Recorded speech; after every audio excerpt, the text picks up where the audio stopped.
Blinking lights must mean something. Hello everybody, and in this video I don't get much done. What we're going to do is jump into the ground hauler and get the servo mounted in its hydraulic tank. I'm going to show you on the truck and on FreeCAD what I designed to hold the servo and some servo lead extensions so I can plug trailer functions into the truck without having servo wires dangling all over the place. And we're not going to do any sounds because I unplugged the speaker because I was kind of startling the wife constantly as I'd make an adjustment, upload, it'd scare her because it'd make a noise after the upload finished, as well as the dog. So she yelled at me and I unplugged the speaker. Let's get into it. So this is a hydraulic tank I've designed to hide a micro servo to raise and lower a lift axle on a Tamiya semi-truck. I also put a space in it here that I'm going to glue some servo extension leads into. So any of the functions on the trailer that I want to run off the truck, I have an easily accessible plug. I can just plug the trailer right into one of the two extension wires that'll be stuck in here and keep everything kind of nice and tidy. Now, there are a few little detail bits on it. I put a fill cap on it and then two caps that aren't removable, but on a real tank you could pull these caps off and serve as filters and things. So what's actually I did is I just made some cubes and hollowed it out. So the servo will stick in here with double-sided tape because it's not going to apply enough force to the axle to actually work like a real axle. It's just going to act like one, kind of looks only. So the servo arm goes on this side, and then the servo itself will just 3M or double-sided tape, stick it to this wall, and then this wall also. Wall thickness is 1.5 millimeters. And then from edge to edge is about 1 millimeter wider than the frame rails. So I printed this at 100% infill when we get to showing it on the truck. So that way I can just drill maybe 2 holes on this side and 1 hole over here to bolt it down to the frame. But I thought the wet kit kind of look will easily hide the servo, and you don't have to try and tuck everything underneath the cab of the truck or hide it under deck plate. You can slap this on here, have a couple servo plugs for running different trailer functions if you want, and it's a little bulky, kinda depends on the wet kit. Like if you were running an end dump trailer, you would need a pretty sizable tank to fill that multi-stage servo or a cylinder to raise a dump trailer. Now the belt trailer I'm doing, this tank would be way too big. Belly dumps are usually air, but for certain functions a larger tank kind of makes sense. So we'll get to it here on the truck, but I just kind of wanted to show you in 3D what the tank looks like, because of course I printed it in black, so making out some of the details on the truck will be a little bit of a chore. I do have the sound teacher program up, and it is currently adjusting some sounds, so that means it has to re-upload the music files and the engine sounds and every noise I put on the truck at their adjusted volumes. So we'll come back to that in a little bit, because we're going to have to adjust the servo travel for the lift axle, and we're going to have to keep coming kind of back and forth to this program in the truck to get the servo travel right. Currently uploading adjustments to the SFR, and I decided I didn't like the way I had it mounted, so I remounted some stuff. I'm trying the speaker out in a little bit different spot, so I need to retidy this up. But that's not mainly what we're focusing on in this video. In this video,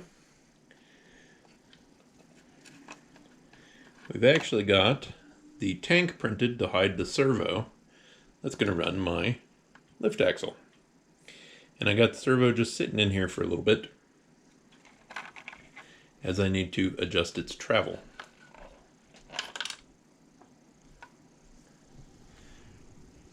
Let's get this over here so you can see it a little better. This will hide the servo, and then this opening here will I'll be able to tuck the servo extension leads in there. So any trailers I hook up to that have servo functions on it, I can just easily plug them into one of these two slots in this tank and already have functions kind of programmed and ready to go.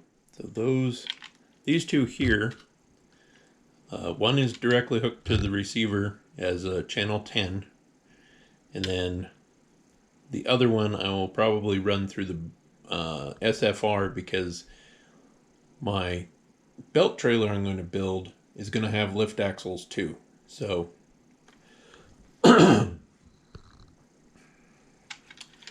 so these two extensions will be glued into the tank, and then this servo will be stuck in with double-sided tape. So one is directly controlled by the receiver, and the other one will be ran through the SFR, as it's going to run kind of a static function like a lift axle on the trailer.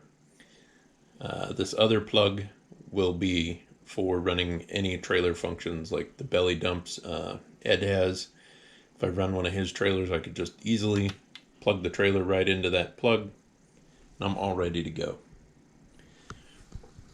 So for remounting things, I got the SFR tucked up tight against the battery box and stuck down, and I was going to put the speaker up here in the front, but this speaker box is way too big. So I set the cab down on it and played some sounds, and it actually doesn't sound too bad, kind of tucked between the two seats. So I think I'm going to get this stuck down, and then as soon as it's finished updating, we'll come back and we'll play with the servo and adjust its endpoints. Well, that took a lot longer than I thought it was going to. I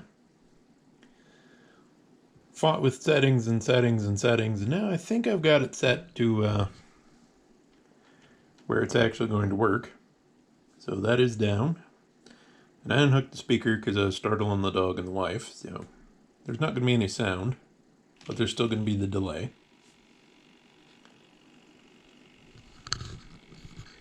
But it doesn't lift it super high off the ground, but probably going to be hard to see in there. But it's getting pretty close to hitting the carrier bearing. So that little micro servo, I think it's going to work pretty good. This part of the box needs to be just a hair wider, or I really just need a thinner servo horn. Unfortunately, now that the servo's stuck in there, it'll probably be a son of a bitch to get it out. So I might end up tearing this up trying to get that servo unstuck out of there. So I'm not sure if I'm going to have to reprint that or not, but again, no sound.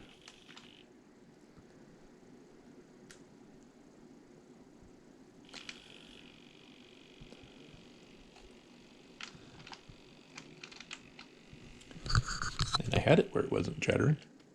There we go.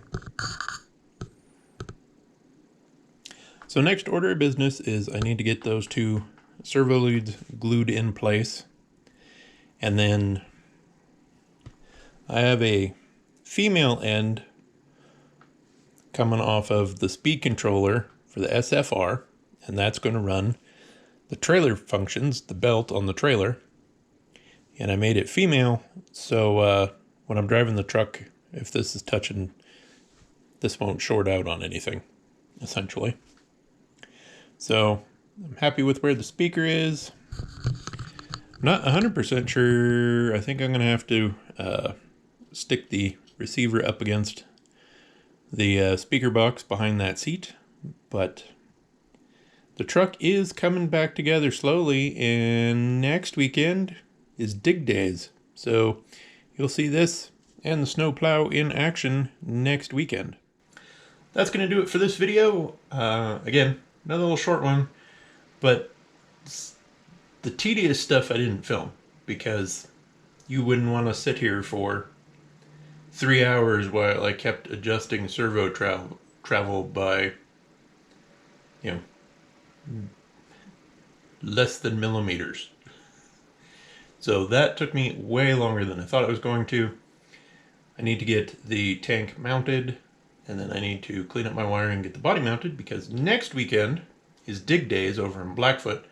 So the next time you see the grand hauler or the snowplow, it'll be over in Blackfoot for dig days. So definitely stay tuned for that, because that's always a good time.